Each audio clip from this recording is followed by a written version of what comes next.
Hi guys, I'm Marilyn, and today I'll be talking to you about the true cost of seeking out for help. Have you met someone who's struggling but yet not reaching out for help? Why? What are the benefits and what is the cost? What's really holding them back? The reason behind all this hesitation is way more complicated than the financial cost itself. Today we're going to talk about some risks and cost of seeking out for help, cost that goes beyond the bills. For easy reference, we're going to name our character today as Peter. Peter is very stressed from work. He's unmotivated and feels low most of the time. He doesn't know what to do and so is feeling stuck, lonely, and lost. He decides to seek professional help but holds back because of, firstly, the financial cost. Seeing a helping professional can be costly. He cannot afford to visit a private practitioner because of the high price, so he decides to make an appointment with a practitioner in a public hospital. He's given an appointment scheduled a month from now. Low on motivation and support, Peter feels very helpless. He wants to share his difficulties with someone, but hesitates because of the second cost, potential cost to his relationship. He's not sure how to speak out, worried about how his family or friends are going to react. What will they say? Will they change their impression of him? One day, he decides to share with his best friend Steph over dinner. I'm struggling mentally. I'm crying every night. Steph laughs. You're thinking too much, Peter. I'm sure you'll be okay. Peter gets angry, upset, and leaves. He does not hear from Steph after. Peter wonders why she doesn't seem to care. Oblivious to him, Steph thinks about him all the time, but doesn't contact him because she does not know what to say. Loss of trust, loss of security, damages to relationships. Peter decides not to share his challenges with anyone anymore. This cost is too much for him to bear. After another week, Peter starts to observe serious functional impairment. He's reluctant to shower or leave his house.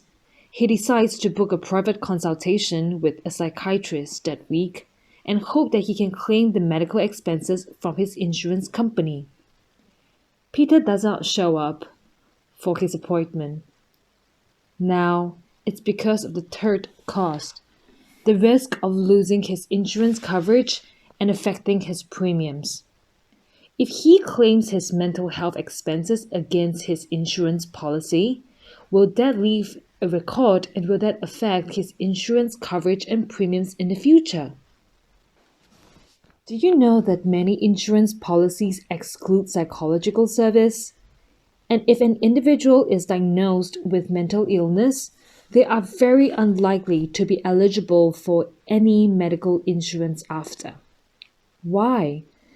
Because mental illnesses can be associated with physical illnesses. For an example, anxiety can result in anxiety attacks, which affect heart function.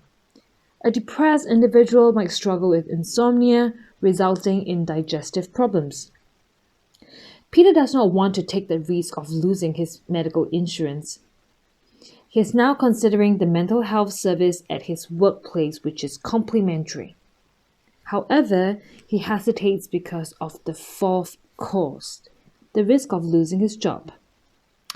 Will it be completely anonymous? Do I have to tell my boss? Will I lose my job because they doubt my ability to perform? Will this affect my promotion? Will this surface when my next employer conducts a reference check on my background? This cost is too much. He might lose his job and income. He decides to pretend he's okay and sweep his struggle under the rug. His scheduled appointment at the public hospital finally arrives, but Peter does not show up. Why? Because the last and the most expensive cost, the risk of losing one's self-identity. I am a man. A man should be strong. Am I a failure? Am I a burden to my family? What will people think of me if they found out? Am I seriously ill enough to require professional help? Peter continues to suffer. His mental health declines and affect his body system, and hormones severely impacts his functional ability to socialize and carry out daily activities. He loses his job and becomes more and more isolated.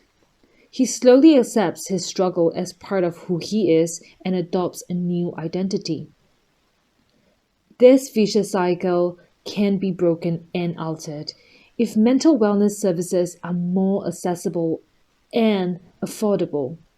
If staff acknowledges Peter's struggle and supports him appropriately, she can be a valuable source of support for him. If frequent mental wellness workshops are conducted at workplace and society does not impose such a stigma, individuals can feel better supported to express their emotions and share their struggles. Prevention is key, and you, yes, you, have the power to make a difference too. For others, for yourself, and for our future generation. To support our public education, visit www.turnic.org. Enjoy our video, like it, share it on Facebook and YouTube. Sending lots of love. Thank you.